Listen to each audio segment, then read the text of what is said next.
Jax's revenge domain. The hydraulic seal exploded like a gunshot. 20 years of perfect operation, and Machine 7 just died right there on Jeremy's first week as my boss. Transmission fluid everywhere, production line dead silent, and my nephew standing there in his fancy suit looking like someone had just told him Santa wasn't real.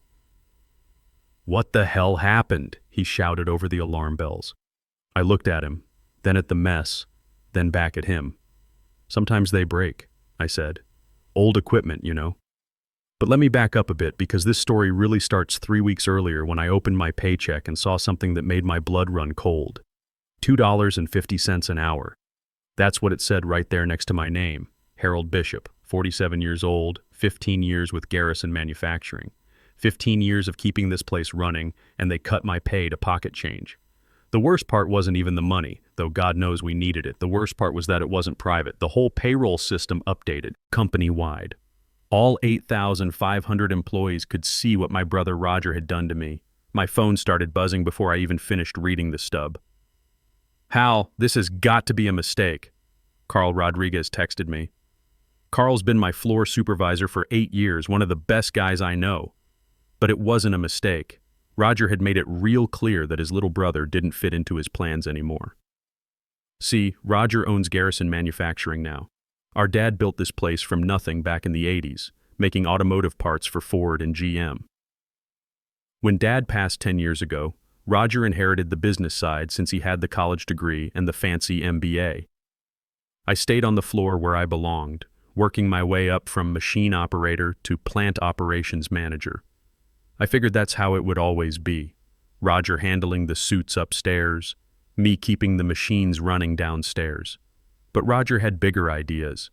He wanted to modernize everything, bring in new technology, make this place look good for when he handed it over to his son Jeremy. My nephew, who just graduated from business school and never worked a day on a factory floor in his life. The kid was getting promoted to director of innovation. And to make room for all this progress, Roger decided I was dead weight. Here's what Roger never understood about this business. Garrison Manufacturing runs on more than just machines and computers. It runs on what the college boys call tribal knowledge. All the stuff that's not written down anywhere. The kind of experience you only get from being there day after day, year after year, fixing problems that don't exist in any manual. I had the keys to machines that don't even have documentation anymore. Like Machine 7, that big hydraulic press that's been the backbone of our transmission housing production for 20 years. That machine has its own personality. You have to warm it up for exactly 23 minutes before you start production, and you can't run it for more than 4 hours, straight without letting it cool down. Push it too hard, and the seals blow out. Then you're looking at 3 days minimum for repairs, assuming you can get the parts. I'd tried to document this stuff over the years, but every time I brought it up, Roger would wave me off. "Just keep it running, Hal. That's what you're good at." He never wanted to spend money on proper maintenance manuals or training programs. Why bother when you've got Hal Bishop to handle everything?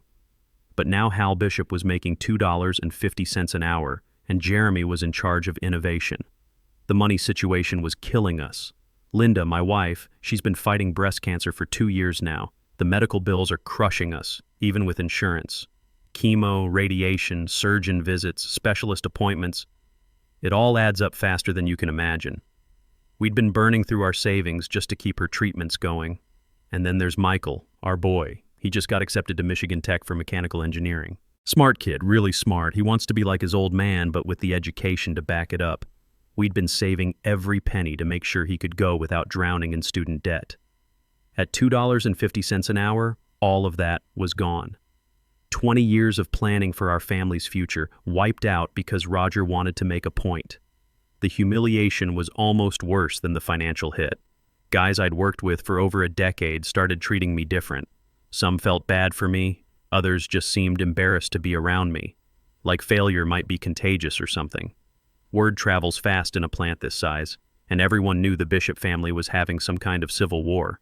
Carl pulled me aside after the morning shift meeting. "Hal, what's really going on here? This doesn't make sense." "Roger's got his reasons," I told him. "He thinks the company needs new direction. Jeremy's got fresh ideas about how to run things." Carl shook his head. "That boy doesn't know a hydraulic press from a hole in the ground.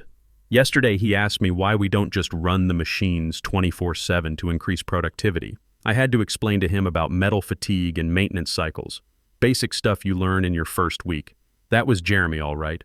Full of theories from business school, but zero practical experience. The kind of guy who thinks you can optimize everything with a spreadsheet and good intentions. I'd watched him grow up, and he wasn't a bad kid exactly, just soft, privileged, never had to work for anything in his life. The announcement came on a Thursday morning. Roger called an all-hands meeting, had it broadcast to every department over the intercom. He stood up there in the main conference room talking about innovation and the future of American manufacturing. You could hear him all over the plant, his voice echoing off the concrete walls. Today marks a new chapter for Garrison Manufacturing, he said. We're implementing new technologies, new processes, new leadership to take us into the next decade of growth and prosperity. I knew what was coming next. I was standing in the back of the crowd that had gathered outside the conference room, guys still in their work clothes, some with grease on their hands from the morning production run. I'm proud to announce that Jeremy Bishop will be taking over as Director of Plant Operations, effective immediately. Jeremy walked out then, wearing a tie that probably cost more than most of our guys make in a week. He started shaking hands with the supervisors, talking about bringing fresh energy to the operation. When he got to me, he actually had the nerve to smile. Looking forward to working with you, Uncle Hal. I know there's a lot I can learn from your experience. The irony was thick enough to cut with a knife. Learn from my experience? At $2.50 an hour, apparently my experience was worth about as much as a cup of coffee. But I smiled back and told him I was ready to help however I could. What else was I going to do? Make a scene in front of half the plant? Storm out and leave Linda without insurance while she was still in treatment? Sometimes you just have to swallow your pride and figure out your next move. That's when something clicked in my head. Not anger exactly, though there was plenty of that. More like clarity. Roger and Jeremy thought they could just push me aside and everything would keep running smooth. They figured the machines would keep working, the production lines would keep moving, the quality would stay high. What they didn't understand is that none of that happens by magic. It happens because someone who knows what they're doing is paying attention every single day, catching the little problems before they become big ones, making the tiny adjustments that keep everything balanced. For 15 years, I'd been that someone. I'd been the invisible hand keeping Roger's empire from falling apart. Now they wanted me to step aside for Jeremy and his fresh ideas. Fine, I could do that. In fact, I could do that better than they ever imagined. I didn't quit. Didn't make a scene, didn't sabotage anything or break any rules. I just decided to stop being the guy who fixed everything before it broke. Instead, I would follow Jeremy's lead and let him learn about plant operations the hard way. The first lesson was coming sooner than any of us expected. Jeremy's first big idea was to implement some scheduling software he'd learned about in business school. Real cutting-edge stuff, he told everyone, that would optimize our workflow and increase efficiency by 15%. He called me into his office, my old office, on his second day and spread out some printouts on the desk. Uncle Hal, I want you to help transition the supervisors to this new system. It's going to revolutionize how we manage production. I looked at the charts and graphs he was showing me. Pretty colors, lots of data points, very impressive looking. The kind of thing that would wow investors in a boardroom presentation. What it didn't account for was reality. Sure thing, Jeremy, whatever you need. What I didn't tell him was that his fancy software had no idea about the quirks of our actual equipment. Take Machine 7, for instance. The scheduling program saw it as just another hydraulic press, capable of running standard cycles at standard intervals. It didn't know about the 23-minute warm-up requirement, or the 4-hour maximum runtime, or the fact that if you tried to push it harder than that, you'd be looking at a $50,000 repair bill and 3 days of downtime. All of that was in my head, accumulated over 20 years of working with that particular piece of equipment.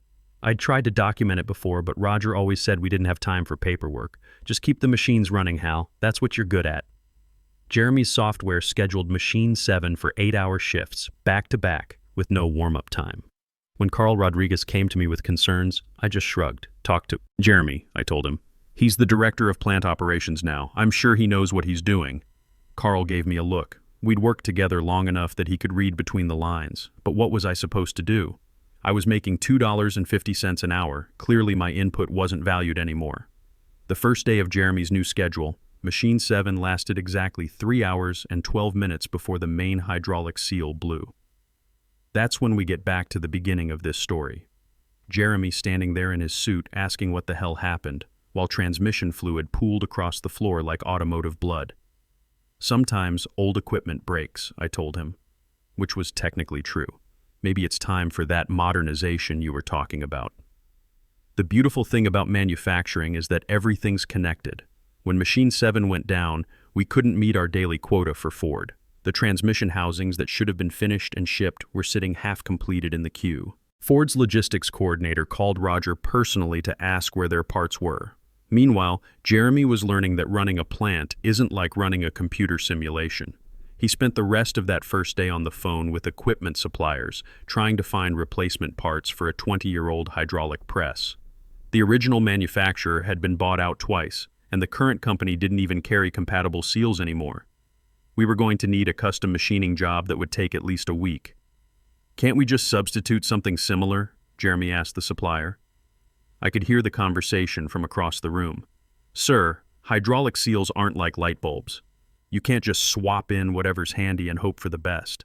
While Jeremy was dealing with his first crisis, I was going through my normal routine, checking the other machines, reviewing the maintenance logs, making sure the safety protocols were being followed, all the stuff I'd always done, except now I wasn't anticipating problems or sharing what I knew about potential issues. Like the fact that Machine 12, our parts washer, had been running on borrowed time for about 6 months. The filtration system needed cleaning every week, or the solvent would start leaving residue on the parts. It was a subtle thing. You wouldn't notice it right away, but after a few weeks the contamination would build up enough to cause quality control failures. Jeremy's efficiency experts had recommended changing the maintenance schedule from weekly cleanings to monthly ones. Real cost savings, they said. More time for productive work instead of unnecessary maintenance. I could have told them that unnecessary maintenance was the difference between catching problems early and dealing with disasters later. But Jeremy was following expert advice from consultants who charged more per day than I used to make in a month. Who was I to argue with that kind of expertise? 3 weeks after the new maintenance, weeks after schedule went into effect, quality control started flagging transmission housings for contamination residue. At first it was just a few parts here and there, then it was whole batches. By the end of the month, we had to recall 2,000 units that had already been shipped to GM. The recall cost us $340,000 in direct expenses, plus penalties for delayed delivery. GM's procurement manager was not happy about having to explain to their assembly line why Garrison manufacturing parts were causing quality failures. Roger started showing up on the plant floor more often after that, asking questions, trying to figure out what was going wrong. He'd find me doing my regular rounds, checking inventory, reviewing safety reports, making sure the newer guys were following proper procedures, and he'd try to pick my brain. "Hal, what's your take on these quality issues we've been having?" "Wish I could help, Roger, but I'm just following Jeremy's new procedures now. He's got experts advising him on the best practices, modern efficiency methods and all that." You could see the frustration in his eyes. Part of him wanted to ask me to take charge and fix everything, but his pride wouldn't let him. Admitting he needed me would mean admitting that Jeremy wasn't ready for this responsibility. And Jeremy was his whole legacy plan. The thing is, I wasn't doing anything wrong. I wasn't sabotaging equipment or deliberately causing problems. I was just following orders and letting Jeremy's inexperience run its natural course.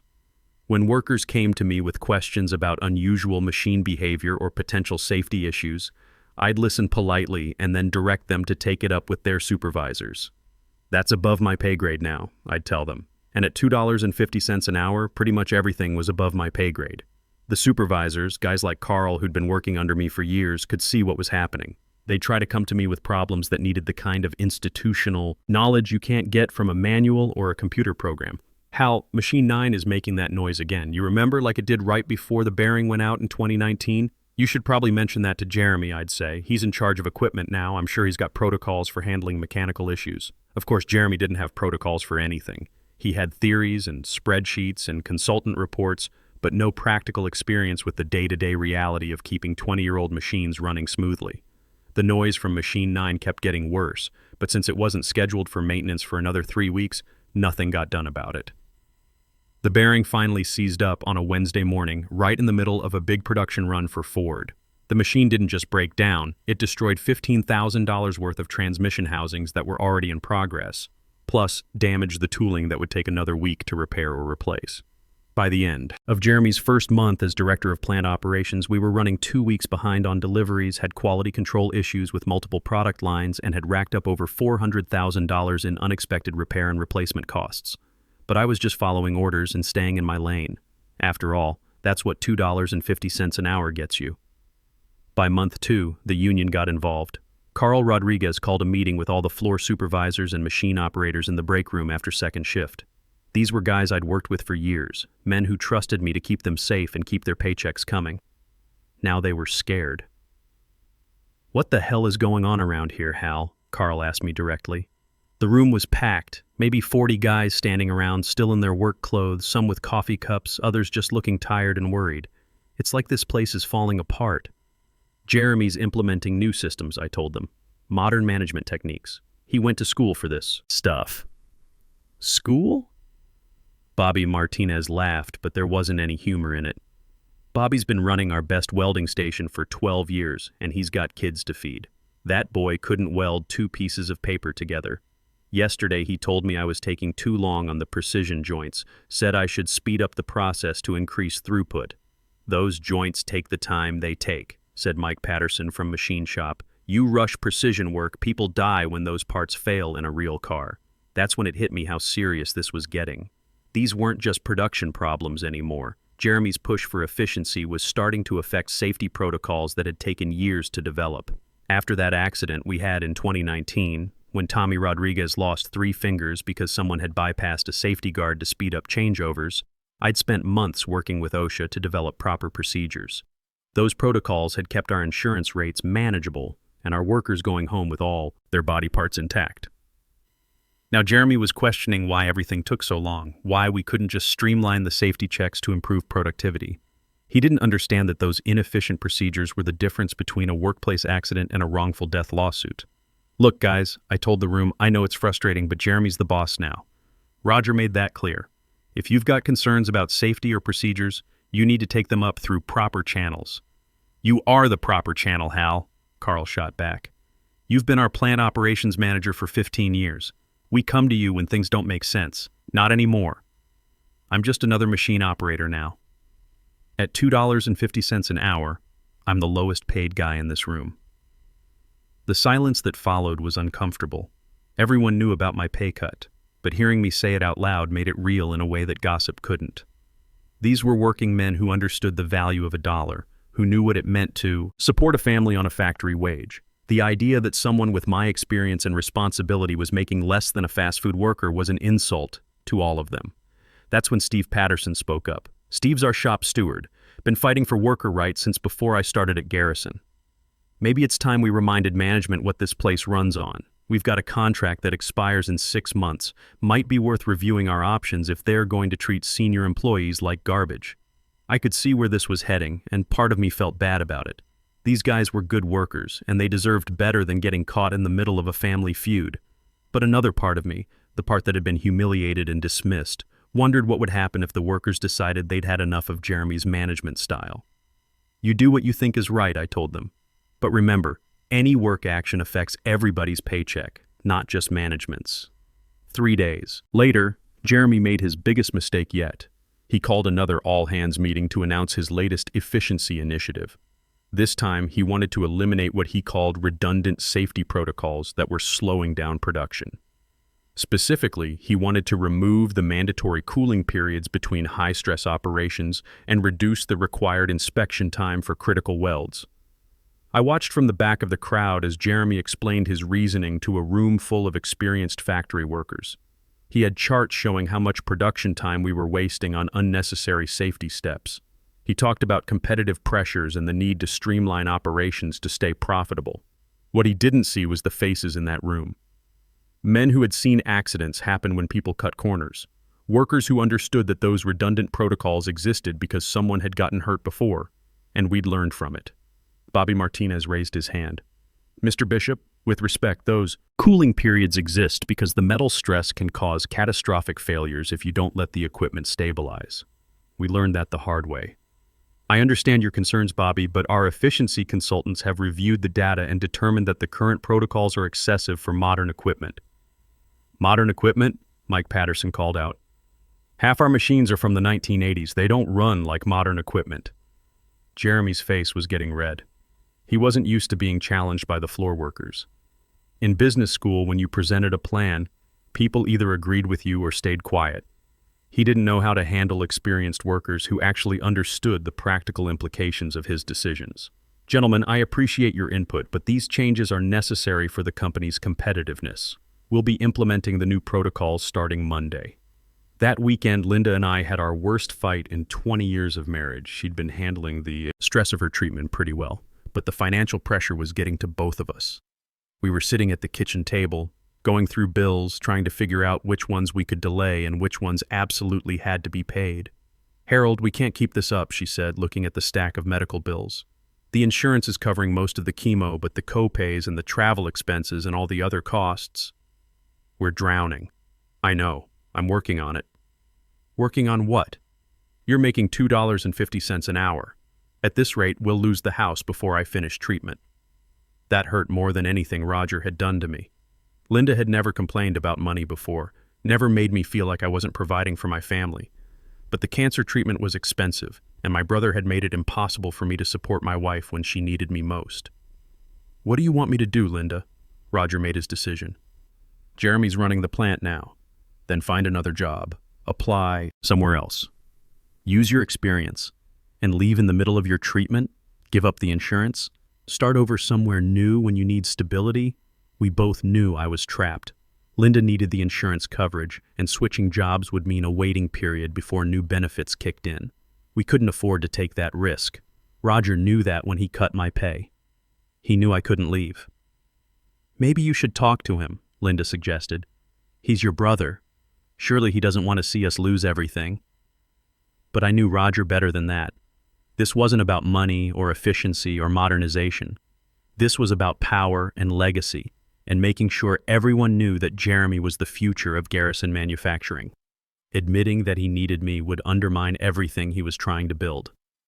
Monday morning came, and Jeremy implemented his new safety protocols. The first accident happened on Tuesday. The accident wasn't fatal, thank God, but it was bad enough. Tommy Rodriguez, Carl's younger brother, ironically, caught a piece of metal shrapnel in his shoulder when a weld joint failed under stress. The joint had been rushed through Jeremy's new streamlined inspection process, missing the micro crack that would have been caught under the old protocols. Tommy spent 3 days in the hospital and would need physical therapy for months. OSHA showed up within 48 hours, asking questions about our safety procedures and why we'd changed protocols that had been working fine for years. Jeremy tried to blame it on worker error, said Tommy hadn't followed proper procedures. That didn't go over well with the union or with OSHA. When investigators pulled the inspection logs, they found that the weld had been signed off on in half the usual time, with notes indicating efficiency protocols per management directive. Mr. Carson, the OSHA inspector, asked Jeremy during the investigation, "Who authorized these changes to your safety procedures?" I did. As director of plant operations, it's my responsibility to optimize our processes. And what training do you have in industrial safety management? The silence in that room was deafening. Jeremy's MBA didn't include courses on how to keep factory workers from getting maimed by heavy machinery. Meanwhile, the financial bleeding was getting worse. We were now running 3 weeks behind on deliveries to both Ford and GM. The quality control issues had spread to multiple product lines as Jeremy's efficiency measures created problems faster than we could fix them. Machine downtime was up 400% from the previous year, and repair costs were eating up any savings from the reduced maintenance schedules. Roger was starting to panic. Board meetings were getting heated, with directors asking hard questions about the sudden deterioration in performance. Stock price was dropping as rumors spread about problems at Garrison Manufacturing. Major customers were making noises about finding alternative suppliers if we couldn't get our act together. That's when Roger swallowed his pride and asked me to come to his office. "Hal," he said, looking like he'd aged 5 years in 2 months, "I need your help. This transition isn't going as smoothly as we'd hoped." What kind of help? You know this place better than anyone. Jeremy's smart, but he needs guidance. Maybe you could work with him. Show him the ropes. Help him understand how things really work around here. I looked at my brother sitting behind his big executive desk, surrounded by reports and cost analyses and customer complaints. The confident CEO who'd humiliated me with that $2.50 paycheck was gone, replaced by a desperate man watching his empire crumble. Roger, I'd love to help, but I'm not qualified anymore, remember? You cut my pay to minimum wage because my methods were outdated. Why would you want outdated help with your modern problems? Come on, Hal, you know this isn't about the money. It's exactly about the money and the respect. And the fact that you threw away 15 years of loyalty because you wanted to hand everything to Jeremy on a silver platter. What do you want? A raise? Your old position back? I want you to admit that you made a mistake, that you can't run this place without the people who actually know how to do the work. But Roger couldn't do it. His pride wouldn't let him admit that his grand plan had been a disaster from day one. Instead, he doubled down, bringing in expensive consultants and efficiency experts to fix problems that could have been solved with a 5-minute conversation with any experienced floor worker. The end came faster than anyone expected. Ford pulled their contract after we missed our 4th consecutive delivery deadline. The final straw was a batch of transmission housings that failed quality control so badly that Ford's engineers couldn't figure out how they'd passed our inspection process. GM followed suit 2 weeks later, citing persistent quality and reliability issues. Without those major contracts, Garrison Manufacturing couldn't cover its overhead. The bank called in our loans, and suddenly Roger was looking at bankruptcy. 25 years of building the business, gone in less than 6 months of Jeremy's leadership. That's when the phone calls started coming. Competitors who'd been watching our troubles, wondering if they could pick up our contracts and maybe some of our experienced workers. One of them was particularly interested in our expertise with vintage manufacturing equipment and automotive parts production. Harrison Industries offered me a position as senior operations consultant at 3 times my old salary. Full benefits, signing bonus, and a consulting contract that would let me work with multiple clients across the automotive industry. They'd been watching the disaster at Garrison and knew exactly what had caused it. "We need someone who understands that experience matters," the hiring manager told me. "Someone who knows that you can't just optimize away decades of institutional knowledge." 6 months later, Garrison Manufacturing went into liquidation. Roger lost the company, his house, and most of his savings trying to keep the business afloat. Jeremy couldn't find work in the automotive industry after word got around about the disasters under his management. He ended up taking a job at a software company, far away from anything that could actually hurt people if he screwed it up. I bought most of the plant equipment at the liquidation auction for about 30 cents on the dollar. Machine 7, Machine 12, all the vintage presses that only I knew how to run properly. Set up my own operation in a smaller facility, hired back most of the old crew at better wages than they'd been making at Garrison. Within a year, we had contracts with 3 major manufacturers and a reputation for quality that our competitors couldn't match. The old Garrison crew was back together, doing the work they'd always done, but with proper respect and compensation for their expertise. Linda beat the cancer, and the insurance from my new job covered every penny of treatment without us having to worry about copays or deductibles.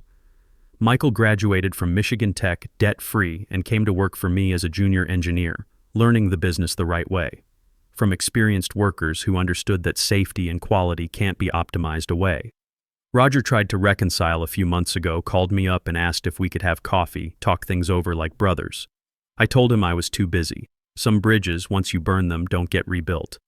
The funny thing is, I never wanted to destroy my brother's company. I just wanted him to respect what I'd built there, to value the knowledge and experience that had kept Garrison running for 15 years. All he had to do was treat me like the valuable employee I was instead of an obstacle to clear away.